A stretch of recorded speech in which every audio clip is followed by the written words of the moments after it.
Hello beautiful people! Try nga din natin magluto nitong pinalambot na paa ng manok tapos iprito daw. Ayan, sa pressure cooker ilagay natin yung paa ng manok. Na pedicure na natin yan ng maayos. Lagyan natin ng bawang.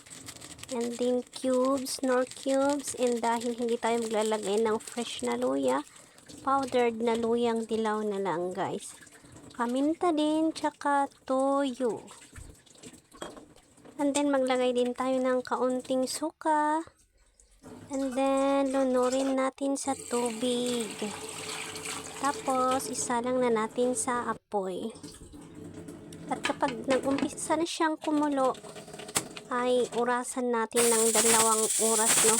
Pero mas maganda yatang 2 oras at kalahati para talagang malambot. Hindi niyan gawa tayo ng breading. Haray na lang yan guys, tsaka crispy fry. Pagkatapos ng 2 oras, ayan, check na natin kung malambot na siya. Ayan, pwede nang iprito. Palamigin natin muna, no? Tsaka natin ilagyan ng breading.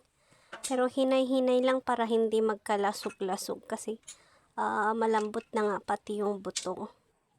Matagal lang nag-trending tong klase ng pagluluto sa paa ng manok, no guys. Syempre, lagi tayong huli sa mga trending na yan. I-try nga din natin. Ayan. Pati sa paglalagay ng breading ay hinay-hinay lang.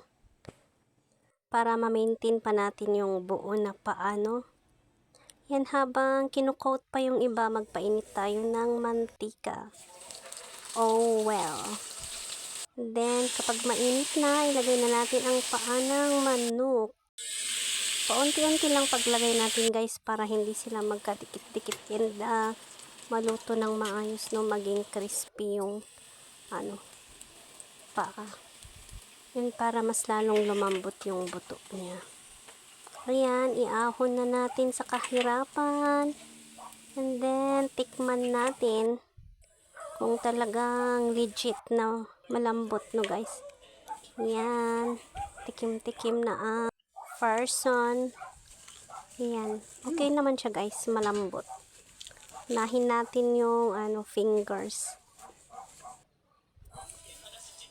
Yan, sarap na sarap siya. Oh, masarap daw guys, masarap. Kaso lang mainit.